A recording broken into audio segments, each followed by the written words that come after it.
one and only one Major Yunus Khalil صاحب د الله رب العزت عظمت دادا سے بیانې نو ډیر زیات په افسوس سره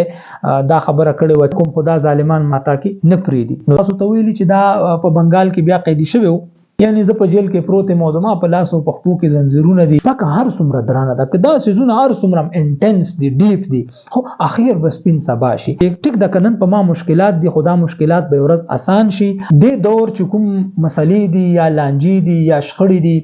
یا د دې دور چې کوم حقیقتونه دي نو دا اخیری ویډیو دا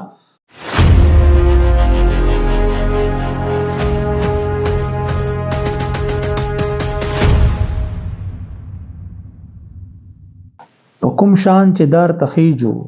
ورته مرګ هم وارخطا شي شپک هر څومره درنه ده خو اخیر بس پین سبا شي او د حسین جذبه خوشته ده زندگی د کربلا شي بسم الله الرحمن الرحیم زه معلم افضل او زه په خپل چینل معلم نامه کې ځل بیا تاسو په خدمت کې حاضر یم قدرمنو نن چې د کوم شخصیت په باره کې زه تاسو سره خبره کول غواړم نو هغه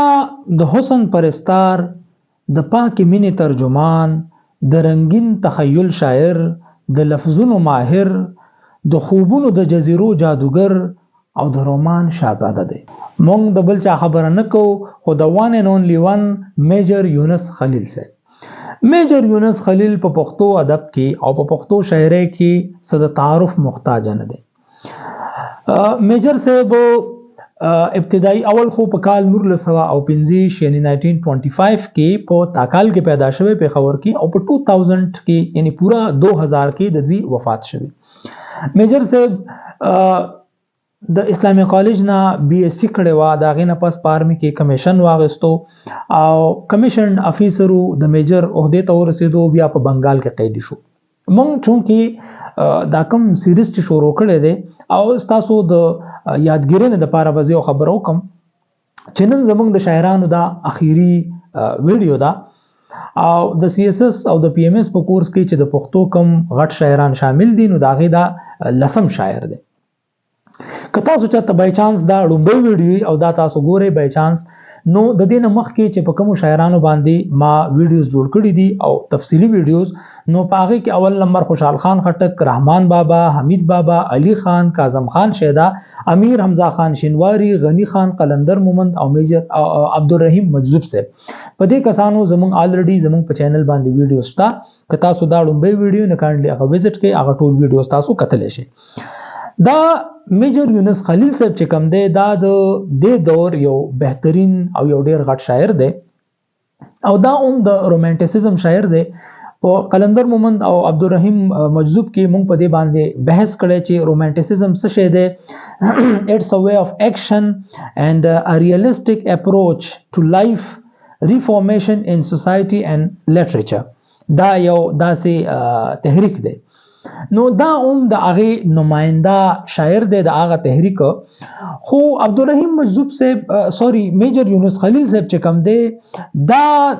د شاعرۍ ډیر زیات ګڼ شمیر اړخونه دي د میجر صاحب د شاعرۍ ګڼ شمیر اړخونه دي او پاغه کې د دوی چې کوم حمد دی هغه ډیر بهترین دی نادګویم ډیره بهترینه ده د دې نه علاوه چونکی دا په قید کې بندي شوی نو دا د دوی چې کومه زندانی شاعری ده د قید وبند شاعری ده هغه هم ډیره بهترینه ده د دې نه علاوه د دوی چې کوم تغزل دی غزلګویی ده بیا په هغه کې منظرکشي ده یا د محبوب سره د خبرو چې کوم انداز دی نو هغه هم ډیر دلنشین انداز دی او د دې نه علاوه په عصر حاضر کې یعنی په موجوده زمونږ په معاشره کې چې کوم سره روان دي نو د هغه چې کوم ایکسپریشن دی نو هغه هم ډیر په خسته انداز سره کړي نو زه د میجر یونس خلیل صاحب او تاسو ترمنځ ډیر نه هایل کېږم او سیده زه د دوی په شعرونو باندې راځم په یو شعر کې د الله رب العزت عظمت دادا سے بیانې چې گویایی د انتظار کې د ازل نه چې قابل استا د وصف د بیان شي مگر ژبه چې محدوده د مکان دا تذکره په دې صد لا مکان شي و چې تا په دنیا کې مال چې کوم ریسورسز راکړي کوم جبه د راکړي دا کوم انداز بیان چې د راکړي کوم خبرې چې د ماته خودلې دي نو هغه ډیر زیات محدود دي او ستا ذات چې کم دی هغه لا محدود ذات دی. نو په دې دومره محدود ذات باندې یا په دې دومره محدود ریسورسز باندې زستا څنګه دومره غټ ذات چې کم دی هغه واستایم. او په یو ځای کې د رسول الله صلی الله علیه وسلم په باره کې فرمایي چې معنا د محمد ورته عطا شوه، چې معنا د محمد ورته عطا شوه، خپل مقام تسانی ول ارتقا شوه، مبارکه ابتدا او انتها شوه. یعنی د رسول الله مبارک صلی الله علیه وسلم چې کم پیدایش شو نو دا غي نه ابتدا مو شو او په غي باندې انتها مو شو، تاریخ شروع دا غي نه شو. دا یو داسې ریفرنس پوینټ دی. دا شانتا د میجر صاحب چې کوم مناجاتی یا د دعا یا د الله رب العزت نه د غوښتنې چې کوم انداز دی نو هغه ز تاسو ته وړاندې کوم. وی هنګامې مکړه پزله کې بیا بیدارې او ورځ شپې مې د ژوندون کړه بیا سرشارې او د آرزو هغه دنیا را تا کړه جوړوي چې ستا د عرش د پاسه لارې. یعنی ما ته زه چې کوم ستانه غوښتل کوم نو مال د غوښتو چل نه راځي، نو ته ما ته د آرزو یو داسې دنیا را عطا کړه چې هغه ستا د عرش د پاسه پرواز کوي. یعنی ډایرکټ تا سره زما لینک جوړ شي او زه چې کوم غوښتل ستانه کوم نو هغه براه راست ستا د عرش نه کوم او زما په زړه کې داسې یو جذبه را پیدا کړه چې د دنیا نه زما تعلق ختم شي او ستانه زه غواړم. او یو بل ځای کې فرمایي چې قطره د سمندر می کائنات شي وزات راته د مینې د ګداز را چې جهان د ستارو شیخکت پاتې ته د مینې هغه پر هغه پرواز را ته مال د مینې هغه پر او هغه پرواز را چې د ستوري لاندې پاتې شي چې ستوري دا غینم زبره پرواز کوم. یعنی ما خبره ده چې زکه مغختنه کوم چې هغه ستا د عرش نه کوم ستا د ذات نه کوم او تا سره زما یو براه راست تعلق. چونکه میجر یونس خلیل صاحب په پاکستان آرمی کې او دا خو داسې زمونږ د هر یو شهري او د هر یو سټیزن لویل سټیزن اف د سټیټ دا یو تقاضا ده چې هغه د خپل وطن سره د مینې اظهار وکړي. او دا د دې باره کې ډیر احادیث هم دي. رسول الله مبارک صلی الله علیه وسلم فرمایي چې د وطن مینه چې کوم دا د ایمان حصہ ده، مفهوم داسې دی. ځکه چې رسول الله صلی الله علیه وسلم کله د مکې نه مدینه ته هجرت کوم نو ډیر زیات په افسوس سره دا خبره کړې و چې زه خو تاسو سره ډیر مینه کوم. هغه مکې ته شاته وکتل چې زه خو تاسو سره ډیر مینه کوم، خدا ظالمان ماته کې نه پریدي نو زه ډیر مجبورې نه هجرت کوم. نو چونکه دا یو شاعر دی او شاعران چې کوم دي نو هغه خو ډیر د نازک تخیل والا او د نازک مزاج خاوندانی نو هغه بیا ډیر په شدت سره په هغه کې دا جذبه. نو میجر سے فرمایي چې نمر سپوږمۍ د ستا د شان په تماشوي همیشه د حسک غاړه ستا عظمت وي په کسترګې د مړانې ټټه مشه افسانه وي که تاریخ د حقیقت وي. یعنی ملک توای وطن توای خپل خاور توای چې کڅوک افسانه لیکي که تاریخ لیکي او که پرشتي او باندې خو چې په هغه کې ستا د غاړه چې کوم د حس کوي ولاړې د غشانتا او ته پکې شرمنده نه. نو دا د مینې سره د وطن سره د مینې یو اظهار دی. خو د دې نه پس میجر یونس خلیل صاحب چونکی ما تاسو ته ویلي چې دا په بنگال کې بیا قیدی شوی نو د دې چې کومه زندانی شاعری ده یعنی د جیل او د قید وبند چې کومه شاعری ده نو ما مخکې تاسو ته متعدد بار د دې خبره تذکره کړې ده چې خوشحال خان خټک د نن 3.5 کال مخکې وی چې پښتني جونې د زلف باد تنسي چې شمال بوی وروړي پر تنبور او دغه شانتا قلندر صاحب هم فرمایلی چې په خوشحال پر تنبور کې وشوي هغه کانې په ما لاهور کې وشوي او خلک د 2 ورځو فراق کې سوځي زما خو میاشتې په داور کې وشوي. نو دلته میجر صاحب وایي چې د زندان د تور شپو په تنهایی کې ستا یادونه چې مشال د نزدېکت شي او قربتونه د رڼا په لار راشي او خیالونه یو ساعت کې حقیقت شي. یعنی زه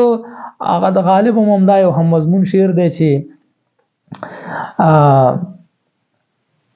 قید میں یعقوب نے لی گون یوسف کی خبر لیکن آنکھیں روز نے دیوار زندہ ہو گئیں. نو دا ما غشان ته چې زوم په زندان کې پروت ما خو جستا کله یادونه مال راشي نو هغه یادونه او هغه خیالونه چې کم دی هغه د حقیقت روپ هغه واچي. یو بل ځکه فرمایي چې تنهایی د په قدم قدم ازغی دي دغه نخراته پات د ملګرو سفرونه د تیارو به ختم نشي همدمه کې د آهونو د بصرو.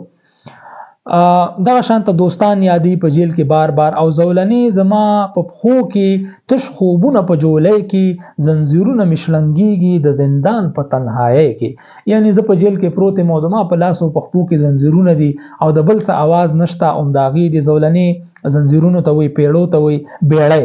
او زه د خپل زولنو نه به اوچت هغه आवाज کړم چې نغمه د خپل وقار شي چې موجود می پر موجود شي چې وجود می پر موجود شي صحیح ده جی او دغه شانته د میجر یونس خلیل د دوی په کلام کې چې د الله رب العزت نه کوم امید ده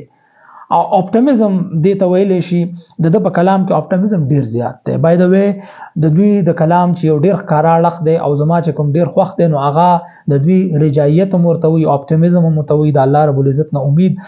نو وای چې په کوم شان چې دار تخیجو ورته مرګ هم وارخطا شي شپه هر څومره درنه ده خو اخیر بسپین سبا شي او د حسین جذبه خوشته د زندگی د کربلا شي نو دا ما خبره ده شپه که هر څومره درنه ده خو اخیر بسپین سبا شي دا علامتونه دي سمبلز دي سمبولیزمز د په پوئټری کې دي د شپې مطلب دی دا مشکلات چې کم دي دا سخت وخت چې کم دی دا بیډ ټایمز چې کوم دي دا یادې چې شپه هر څومره درانه ده که دا سيزونه هر څومره انټنس دي ډیپ دي خو اخیر بس پین سبا شي لکه دا په دې امید باندې دي چې ټیک د کنن په ما مشکلات دي خدا مشکلات به ورځ آسان شي او دا به الله پاک حل کی او یو ورځ بس پین سبا شي او مرګ چې راشي هر کله به ورته وایو اوس د ژوند سره پالنه د دوستۍ ده او زندگی مو د سینو سره نیولې ک برخنا د کسینې کسیلې د ک غلې ده دا ما خبره ده وی مرګ چې راشي هر کله به ورته وایو اوس د ژوند سره پالنه د دوستۍ دغه د باسین سه یو شعر دی وی چې ژوند ته د کوهکن په نظر ګورم او سز لچاو د کار د خو بس خوخ مې دي نو دا ما خبره ده چې ک برخنای کسیلې ک غلې خو مونږ د خپل لکه که هر څومره مشکل حالات په ژوند کې خو مونږ زندگی د سینې سره نیولې د مونږ خو د ژوند سره محبت کو دا سه دوی به مخ کې بل شعر هم راځي اغاز تاسو ته بیا وړاندې کوم چې وی ژوند خسته ده دغه شانته د دې دور چې کوم مسلې دي یا لانجی دي یا شخړې دي یا د دې دور چې کوم حقیقتونه دي نو هغه میجر یونس خلیل سے په خپل شاعرۍ کې بار بار د هغه تذکرہ کړی دا وایي چې فاصله د زړونو ورس پور زیاتیږي فاصله د زړونو ورس پور زیاتیږي مینه تلې د پکړه د مالت نه مینه تلې د پکړه د مالت یعنی نن زمونږ هر یو کس د بل سره نه لګي او تعلق خراب دی د دوست سره د رشتہ دار سره د گاونډي سره نو شاعر دا سی وایي چې دا ښکاری چې مینه د دې ځای نه کډه وړي دا زمونږ د مالت نه مینه کډه وړي یو بل ځکه وایي چې یادګار مې د دوستانو د دوستۍ د هغه زخم دشمنانو تک چکړم او مطلب چې دوستی اوس پاتې نشو لا د دوستۍ هغه معیار پاتې نشو چې کم با هوا کرتا تا صحیح ده او د دوستانو په سلوک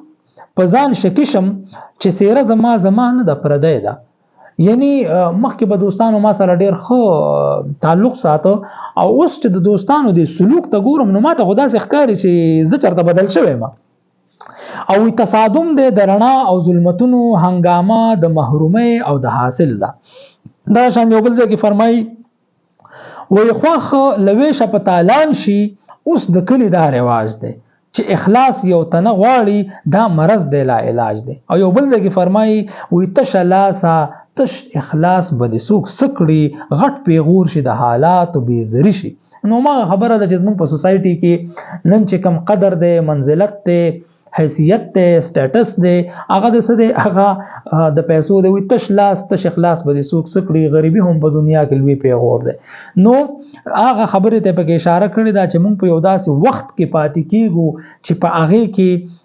د پیسو قدر دی او د غریب سړي د مفلس سړي څوک څه قدر او منزلت نشته